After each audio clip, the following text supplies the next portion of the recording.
Okay, welcome to week 4 of Introduction to Corrections. At a special time, I am pre-recording this live lecture so that, and you we all have it. So the lecture for tonight, that's normally at 8:30 p.m. Central, is taking place right now. I decided to do it the last minute, so many of you will be able to get this information early. So let's get right into our screen here. This is the home screen, and you know all the details about that.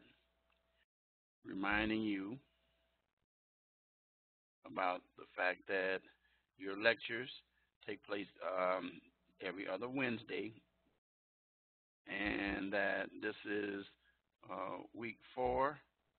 So the next lecture will be 2 weeks from today, and it'll be back at the normal time, and then week 8, and then week 10.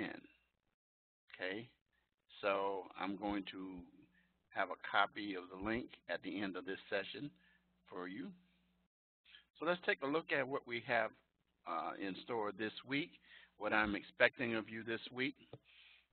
Module 4, Jails and Prisons, the topic, and I submitted to you already the PowerPoints for sections 3 and 6 of the text. You should have those. Those are excellent for helping you to understand the chapter and outline as well. I won't use them a lot during the lecture because of the fact that what I will be talking about is pretty redundant in terms of the information that's in there, but it's an additional source to help you to prepare and perform well. And so then look at the activity, which we're going to talk about prison versus jail. We're going to conclude with an interview regarding jail issues today, and a look inside a maximum security prison. A lot of times that doesn't work out well, but I'm going to try it again. And if not, then you can look at it on your own. Of course, your discussion posts this week involved the topic Issues Facing Jails. The initial post was due last night, 11:59 p.m. Central Standard Time, which was Tuesday, and the reply post is due by Saturday, 11:59 p.m. Central Standard Time. Be sure that you continue with your discussion posts detailed, get them in on time, and then I encourage you to reply to more than one post. It makes the discussion forum flow much better. Finally, be sure to complete the written assignment, your state prison classification, and the course project, which is this is the second assignment for the course project. Week 2, you had to submit your agency and contact person. So week 4, it requires you to do an agency overview. Now, let me say this, and I'm going to go to it in a minute. The rubric is critical, and some of you have not recognized that you need to read what the rubric is telling you to do, and then do that when you complete your papers. That way, you get them in on time, you maximize your points. So you want to get higher grades, make sure you completely follow the rubric. And the rubric consists of 3 sections.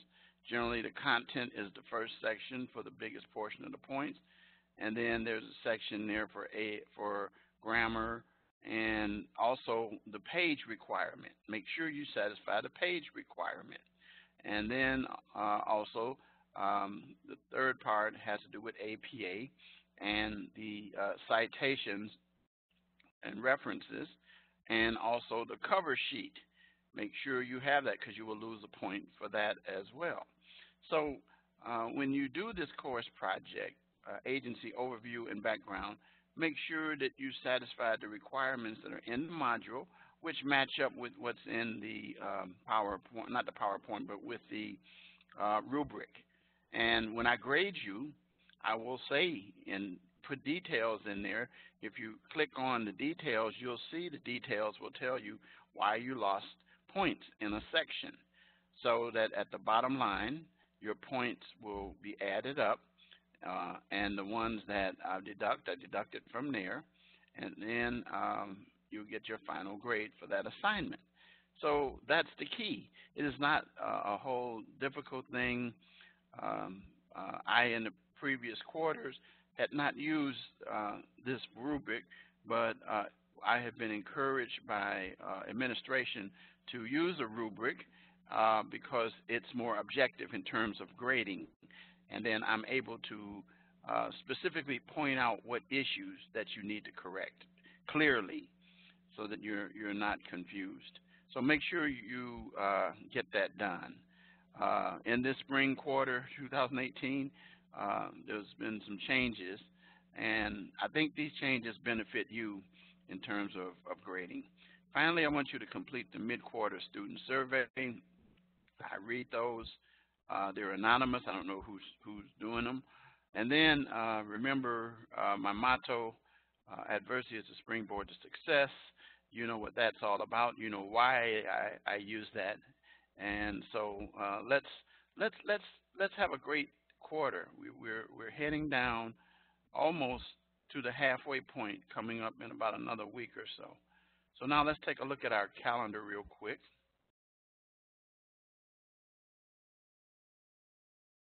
Okay, and I need to take out the 150 and put in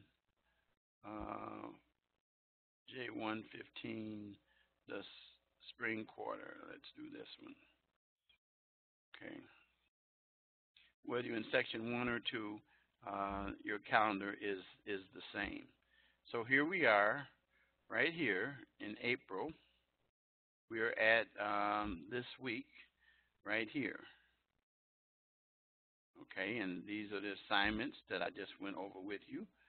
And then, of course, your survey, we'd like you to do that. Your written assignment, which I talked about, and I'm going to go into in more detail, and also your course project agency, I'm going to go into more detail. So you're going to make sure you get those done by the 29th. Other than that, it's going to put a note on there saying that it's late. So it's late after 11:59 p.m. So if it's done on the 30th, it's going to be late. If it's done on the 1st, it's going to be late. And the further away, the more points you will lose on these assignments. Very, very, very, very important, okay?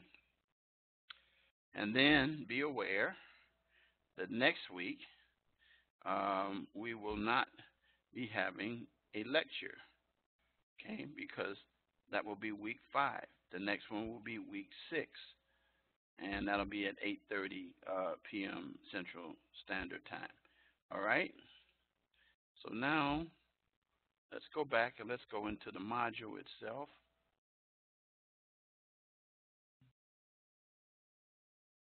Okay, let's look at module 4. Again, let me move there we go, move that up there. Let's get to assignments. Okay, so now let's start with the course project agency overview and background. And here is the information.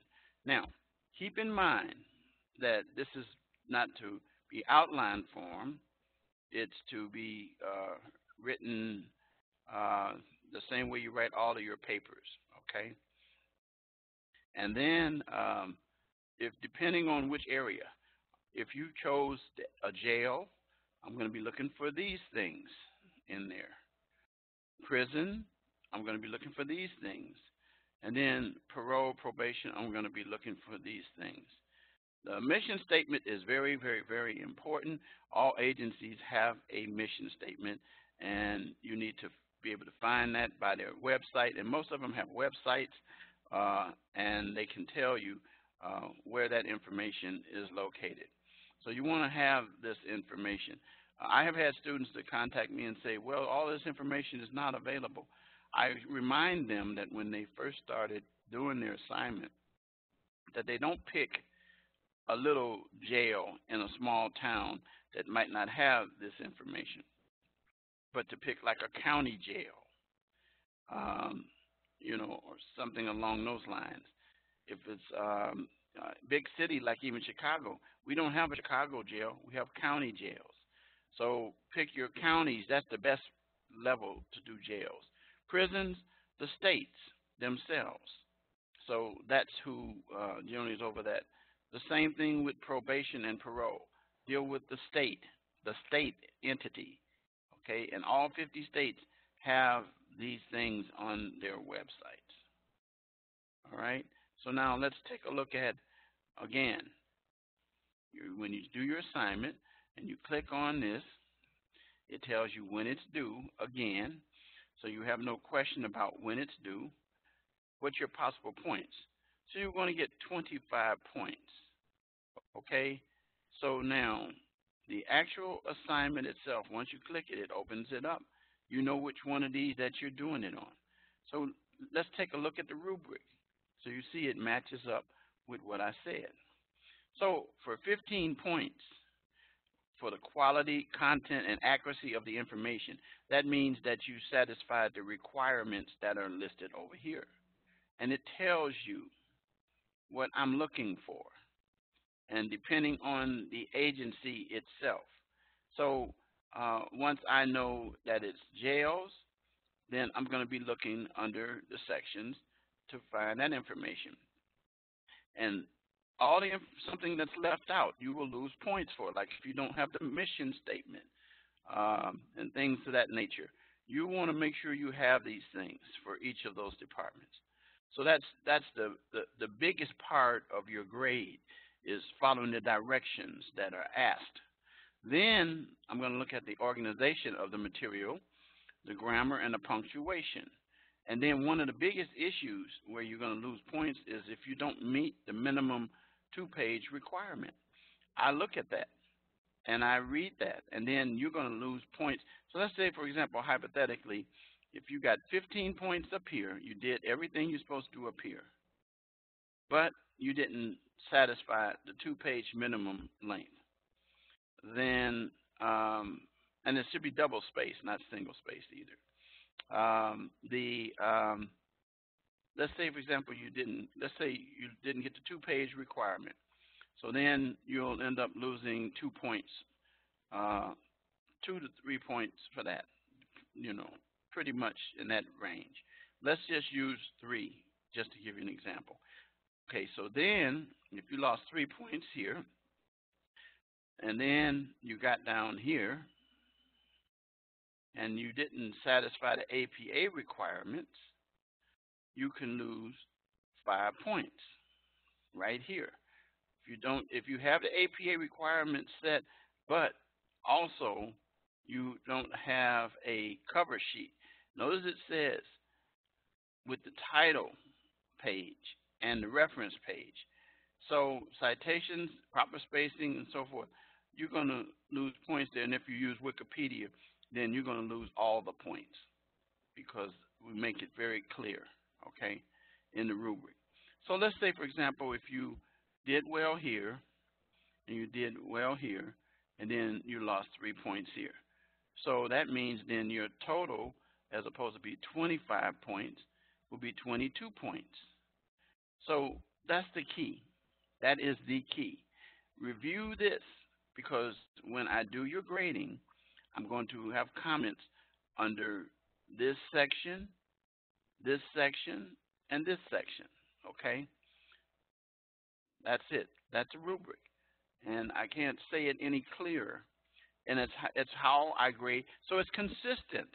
It's easy. Just follow the instructions given and make sure that before you submit your paper. Of course, though, you know that before I do this, the first thing I do is check for Grammarly. And primarily when I check for Grammarly, I'm primarily looking for the percentage that is of your critical thinking that's in there. The lower your critical thinking percentage, the higher your plagiarism is going to be, because it indicates that most of your material in your paper, or a high percentage, which to me, as I've demonstrated, is anything above 25%. That's very, very liberal. Many professors don't do that, but the average should be 10 to 15%. And you should shoot to get in that 10 to 15% range, because it will benefit you in years to come, so that your habit will be critiquing your paper, providing critical thinking. There's information, if you don't understand critical thinking, that we provide on the home course page that tells you in a video or a link that you can go to and find that, so you get a better understanding of critical thinking. So anyway, that's how I grade your paper. Students say, I'm not going to do well in this class because I'm losing points. That means you're not following these things. You're not reading this. You're not doing these things, making sure. That's up to you. And so what you want to do is get them in on time, which means that you can have all of this together. But then if you're 4 days late in your paper and I don't have a justified reason as to why it's late that's been presented to me, then I will, of course, deduct those points. Now remember, the rule of thumb is 10% per day after the due date, and you already know what the due date is. So let's say 25 points. I could round it up 2.5 to 3, but I round it down to give you the benefit of the doubt. So for each day, I take 2 points away. So let's figure you got your assignment in 4 days later. So then you will have lost 8 points out of 25. And then, you'll have 17. That's not a good grade. So that's the thing I want you to be conscious of, and it's very, very clear, okay? So I want you to be successful, but you got to follow the processes, okay? So now let's go back to, because I'm not going to be doing the assignment, of course. Let's go back, because that's what it looks like when you get to it. Okay, and again, I'm going to go back and look at these. If it's jail, I'm going to be looking for these things. And I'm going to be looking for all the requirements in the rubric. If it's prison, same thing. Parole and probation, I'm going to be looking at this section of it. And all this grouped together in that other section there. So the key thing is your topic is jail, your topic is prison, your topic is probation or parole. No others are accepted, by the way. I've already had a few students to send me law enforcement. I had one to send me a social service agency. It's not going to fly. You're going to lose points. You're going to get a 0 for it, because I made it clear at the beginning, only one of these 4, because this is actually elements of the correction system that you learned in week 1. And when I graded your papers, I provided details based upon the rubric as well. Okay? So now let's look at the written assignment. Your written assignment is the same thing. It's going to be in the rubric, but I'm going to read this. Research the Department of Corrections in your state and identify the number and types of prisons utilized by your state. Provide a brief overview of each classification and how inmates are assigned. Now, some don't have it broken down. The key thing I want to know is what kind of prisons. Most have maximums, minimums, and things of that nature. We're going to talk about prison classification in just a few minutes, so you'll have a better idea. But at any rate, back again, I have the same information, being fair. Due date, rubric. Let's look at the rubric here. Okay, out of 25 points, 15 points. If you research the Department of Correction in your state and identify the number and types of prisons that are in your state. There are maximum prisons, minimum prison security, and so forth. Provide a brief overview of the classifications and how the inmates are assigned. Minimum of 1 page. See, you just got 1 page, but you got to make sure that you're not copying a lot of details, adding your information as well with citations and references, because that's going to be included in the second section.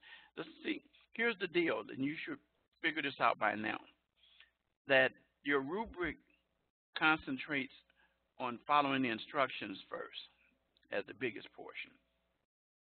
Then we deal with, as it's called, organization of the content. So the key thing is that number of page requirements, in this case, 1. Don't give me 2 paragraphs or half a paragraph or half a page. Don't do it. You can go beyond 2, 1 rather if you want, it's okay. But make sure you satisfy the minimum requirement. And this says meet the 2-page requirement. And actually, it's 1 page. Yeah, it's actually 1 page, the minimum 1-page requirement. So I'm going to have to adjust that and fix that. Matter of fact, don't worry about it. So anyway, you know. So I'm not going to grade you if it's 1 page, 2 pages, and take away points. I'm going to grade you based upon the content up here, 1 page. Okay. Most of the time, it's not 1 page. Most of the time, it's 2-page requirement. Okay. And then we exit that. And actually, if we look at the assignment itself, it just says a brief overview, and then it doesn't say pages. So I give you 1 page in this instance, so you'll be aware of that. Okay, so don't worry. When I get ready to grade it, grade week 4, I will take care of that. All right. And then we go back, and the only thing left in is your discussion post, and we already gone over that. Okay, so now let's go back and let's take a look at this.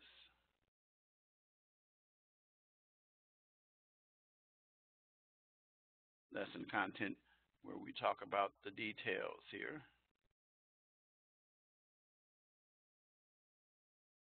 Again, we're going to talk about jail and a little bit about each of these items up here a little bit. We're going to spend some time on that. We're going to go over jails, prison versus jails, an interview regarding jail issues today.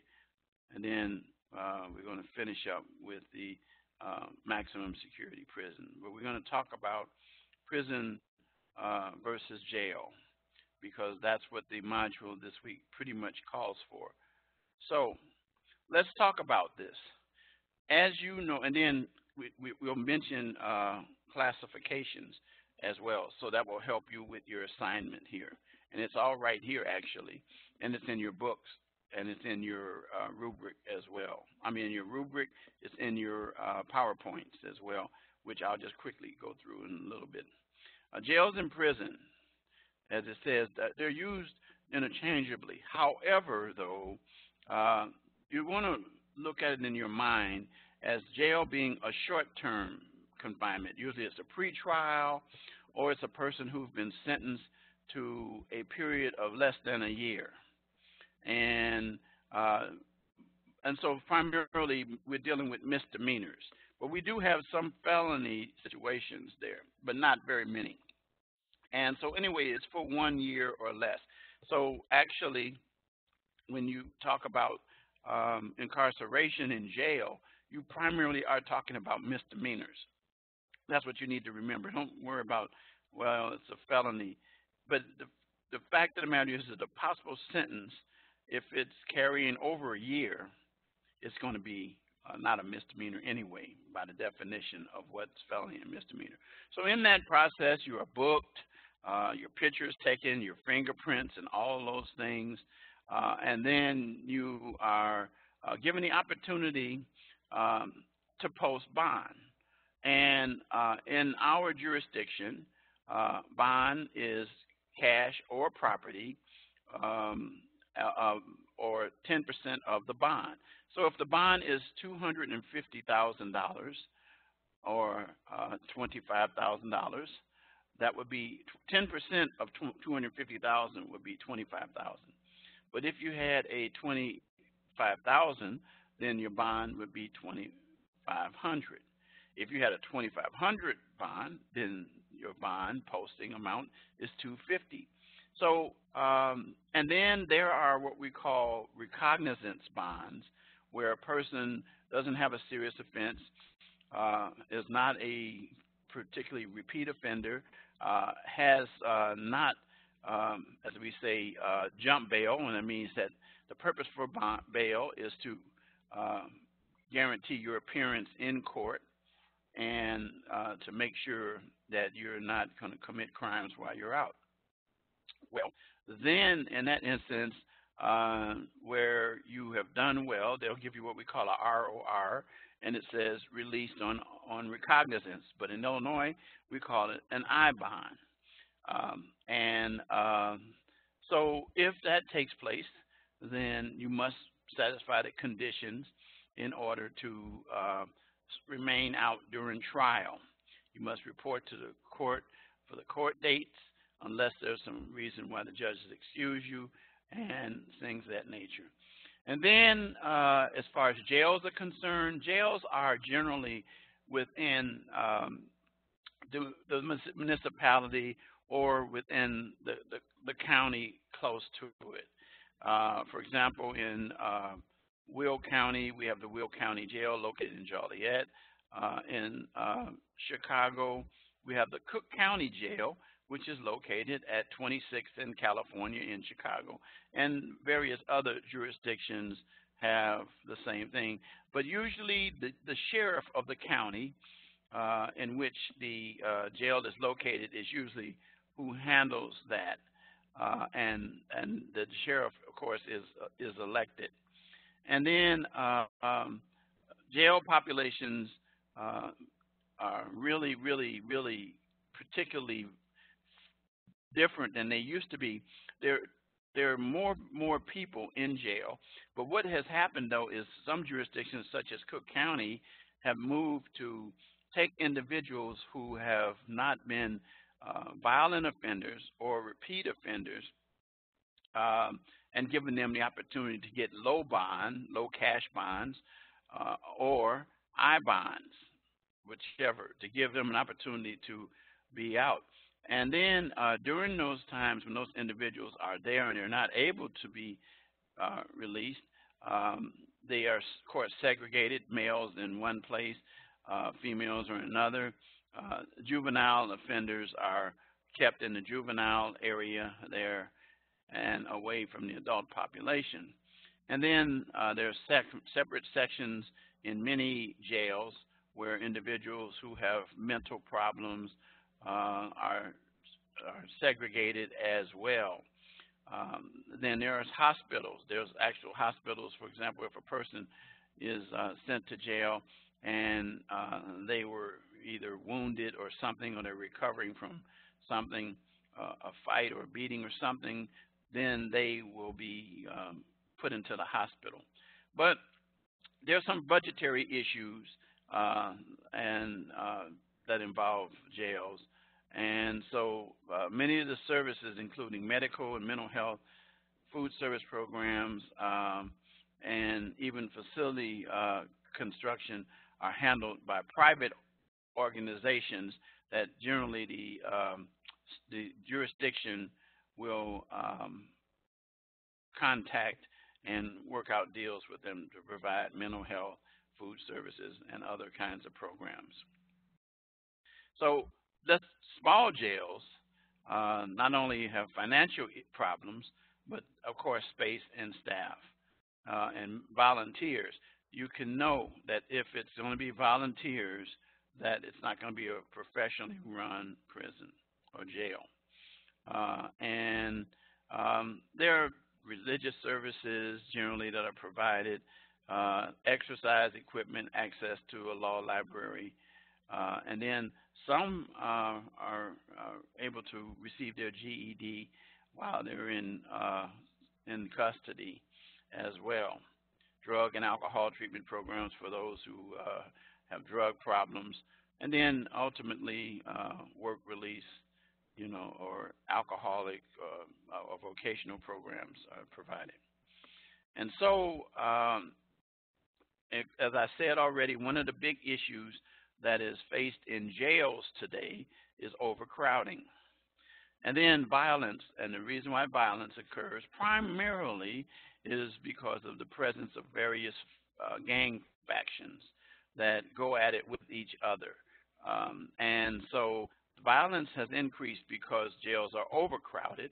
There's not enough guards or correction officers to be able to handle the large numbers.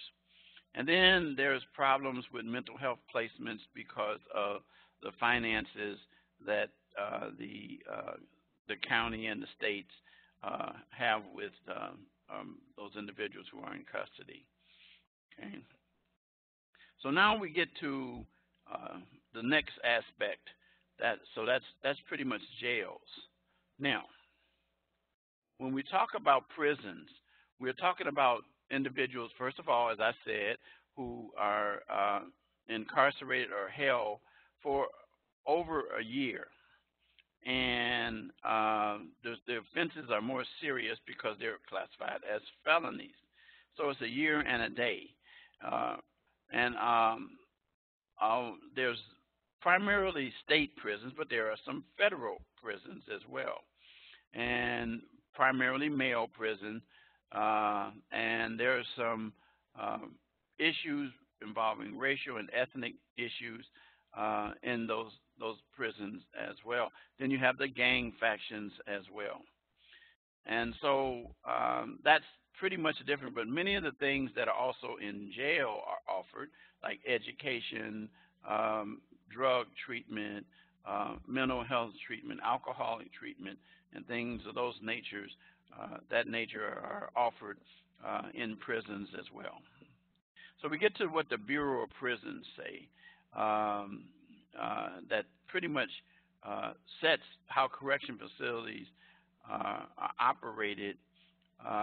The Bureau of Prisons deals with the federal level, but in each of the states there are different departments of corrections. As I said, IDOC we call it, Illinois Department of Corrections, and there's some issues that we try to service these individuals so that they are not recidivists. A recidivist is merely a repeat offender that keeps going back.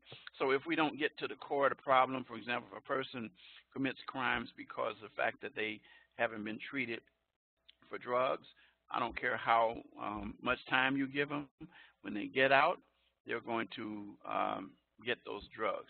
Also, you should be aware that unfortunately that there are inmates who are able to have access to drugs while they were in prison, contraband, and it's something that the agencies try to stop, but they continue. So let's deal now with how states classify their prisons. So this is what you need to be looking for with your papers on your classification for your state. Minimum security prison. They're usually dorm living, relaxed, and these people are actually a lot of times able to leave. They attend school, and some of them actually go to work and come back. The key thing is that it's not really a lot of walls and things. It's not like the prisons that you see in some of these movies where you have the big walls and the guards. We're going to get to that in a few minutes. But the minimum security prison, and those are individuals who are nonviolent offenders for the most part.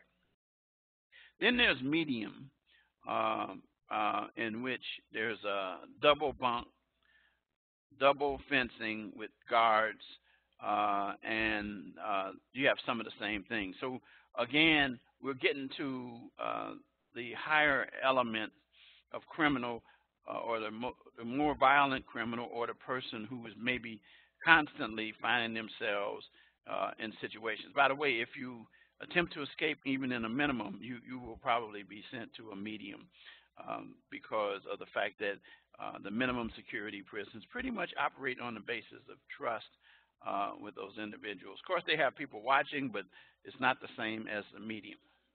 The maximum security, walls, cell observation, toilet and sink in the cell itself, double fence, watchtowers with armed guards, and there's restricted movement within the cell or pod. So these people are kept inside the cell most of the time. They're not allowed to congregate or get together as much. Then there's the supermax, which they only are out for 1 hour because they have a 23-hour lockdown, and these are violent offenders, very violent, and cement wall, no communication, and then there's very, very, very secure in terms of the housing units. So that's how prisons are broken down. And then, like I said again, you have male and you have female as well. So prison design, it varies according to the classification level that you saw above. The person who is generally responsible at the prison is the warden. I have a student, a former student, who has been a correction officer for many years, and she was a lieutenant, and then she became a major. And that individual is oftentimes over the prison if the warden is not available. And they're not called associate wardens, but it's close to that. They manage the services and things of the prison. And the key thing is to satisfy the requirements of the law in terms of the rights of the individual so that there are not a lot of lawsuits, and try to be, as I've heard said before, firm, fair, and consistent. That comes from the warden down to the correction officers. And so it says wardens today strive for inmate programming and staff management in the attempt to be proactive and prevent problems.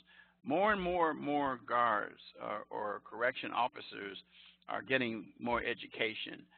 It used to be high school, but now they're moving upward. And you'll still hear some interviews like the one you're going to hear here that say that they allow individuals to become correction officers with high school diplomas. But you'll also hear very carefully that there's more of a professional individual and more educated. So those of you who are in class that are seeking to get associates, and then some even go further to bachelor's, then you climb up the ranks. So I am going to, we're not going to do the virtual tour, but what we are going to do is we're going to pretty much conclude with the this interview, and I'm going to take my, because when you record these things, generally they come better when we do it this way. Okay. Tell me about your background and your position here in Sherburne County. Sure. Well, I worked at the Sherburne County Jail for the past 18 years.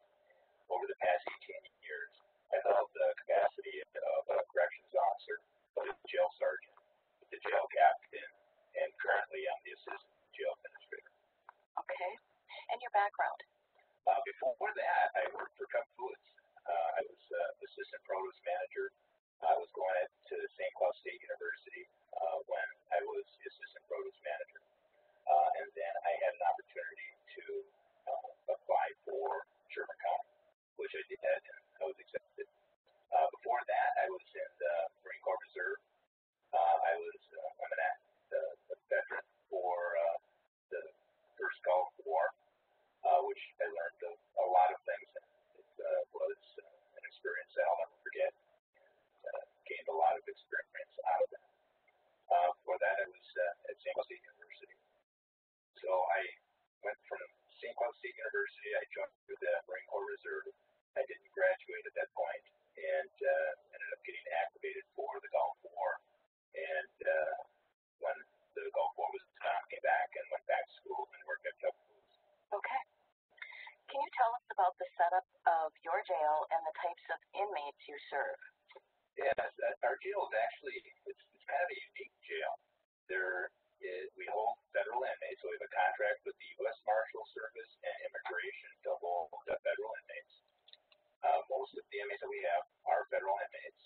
On any given day, we have about 80 to 100 county inmates. The rest of our inmate population are federal. We have pushed over 600 inmates. A couple years ago, we were pushing that every day. Recently, it's dropped down to about 400 on any given day. Inside the jail, its design is unique as well. There's 3 different kind of styles of the layout of the facility. We have linear style, we have modular remote, and we have direct supervision. What do those things mean? The linear style jail it's basically a day room that has cells attached to the day room, and there's not a corrections officer that's in the unit that's watching the unit all the time. The corrections officers make rounds, so they have to make rounds every 15 to 30 minutes, going through and just making sure that things are okay. It's a difficult area to control because you're not always observant on what's going on in there, so it makes it more difficult. What we've done with that area is made it into a special management area. So this is where we have our lockdown inmates. So if they go into disciplinary sanctions, they're locked down 23 hours a day, and they have 1 hour out where they can go into the day. And once they have that hour out, they can use the phone, they can shower, read the paper. So that's basically what they're able to do during that hour. We only have or allow 1 person out at a time, so there's no contact between the inmates back there in our disciplinary setting. So, but when I first started, that was our jail.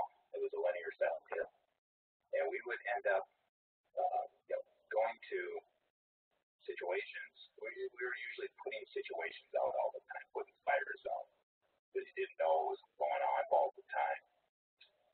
The Padre remote is also in our special management area, but it's an area where we keep like vulnerable adults, people that are classified at a lower level, people that have crimes that we want to pull away from the regular inmate population, such as sex crimes. Those crimes typically aren't very well thought of by the general population, and those people can be subject to manipulation, subject to some extortion, and they're subject to being able to be assaulted in the facility. So we want to pull those people out, keep them safe, and we have a workstation that's in a hallway that has a glass that overlooks that area, and that's the Padre remote. It's a little bit better than the linear supervision for watching the inmates because you've got sight of line, so you're able to see the inmates, throughout the day, but you don't really hear what's going on in there. But it works well for what we have. And then we have direct supervision. Direct supervision is our general population, and in that area we have corrections officers in with the inmates throughout the entire day. And that works real well because not only do you see the inmates all the time, but you're walking, you're talking, and you get a lot of information. You get to hear what's going on inside of the unit. And you'll hear this from corrections officers that have been around who feel what's going on in the unit. So you get to know and feel the vibe that's going on inside that housing unit. Okay. You touched on this, but could you talk more about administrative issues in the jail? Sure. Our administrative duties are to make sure that the facility is being run according to state law, constitutional law.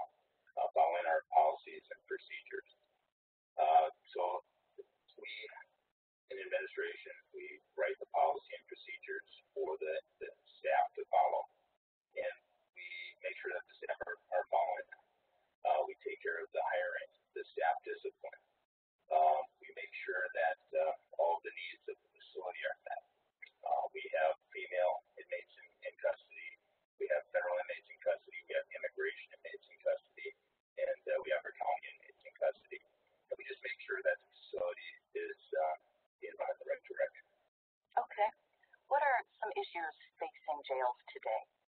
So one of the biggest issues that we have, and it's different from when I first started 18 years ago, is mental illness in corrections. The mental illness facilities that we had back, when I first started 18 years ago have been shut down, and there's not a lot of options to be able to send people who are in need of controlling their mental illness through medication and doctors. They're not around anymore, so they are being kept in the jails. We have probably 1/3 of our population on psychotropic medication. So that's probably one of the biggest issues that we face. That is a change from when I first started. Okay, you mentioned your background. Can you tell us what are the minimum qualifications to be a correctional officer? Sure. The minimum qualifications is a valid driver's license. You have to be a high school graduate, and that's your basic minimum qualifications. Now, when we go through the interview process, I mean, we're looking for people that are well-rounded, people that are great communicators, and we look for people that have had 2-year degrees, 4-year degrees. So that is more appealing when you're going through the interview process, and you're more likely to get a job with a 2-year or 4-year degree. Okay. Do you have any advice for today's students? One of the things that we push in corrections is firm, fair, and consistent. So if you get into this business, it's very important for you to be firm on the rules, consistent with the rules, and you have to be fair with the rules. You can't be allowing one individual to do something that you're not allowing another individual to do.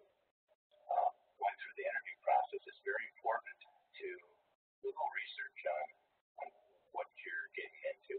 So when you're going through the interview process, you're able to intelligently answer the questions that are being asked. Communication is probably the biggest thing that we look for, a good communicator, someone that isn't afraid of being able to talk to people and give them bad information on occasion, and but being able to deliver that information in a way that isn't going to jeopardize any kind of security issues in the facility. Great, thank you. You're welcome. Okay, we're going to go back to the classroom for a minute here before we adjourn. And you notice that he came out and talked about the classifications, and he also talked about the education requirements. Notice he said the minimum requirements are a driver's license and, of course, a high school diploma or GED, something of that nature. But then he came back and said what they were looking for were associates and 2- and 4-year education candidates. So college is more, as I said prior to that, looking for a more professional individual to be able to work. So you guys who are here in school, you'll have an opportunity to get a job probably quicker than a person who just has a high school diploma. But then also, we talk about transferable skills. Notice that we talk about communication, and that's one of the issues that you heard that was presented by the officer.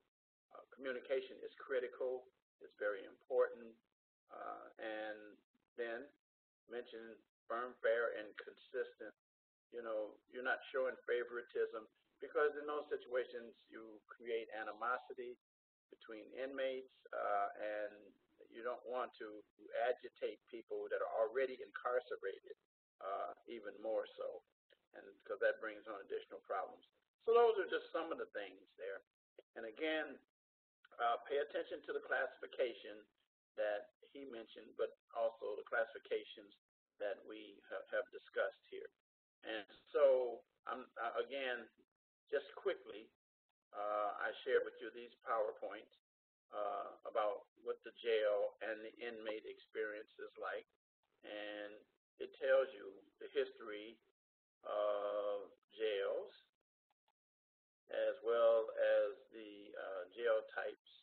operated by sheriff, things that I've already gone over, and all the different things dealing with the issue of overcrowding, race, ethnicity, and gender, dealing with the mentally ill, and also be aware that jail has a lot of homeless people.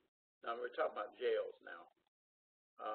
And then here's some information and materials here for you as well, medical problems, substance abuse, suicides, and sexual violence. And so anyway, these things, I'm just going through them real fast, that will help you in terms of doing this. So, and then this is jail research. Then you get into prisons. That's chapter 6. And then you have some good information as well to deal with corrections. And then also you'll notice here, I want to show you this,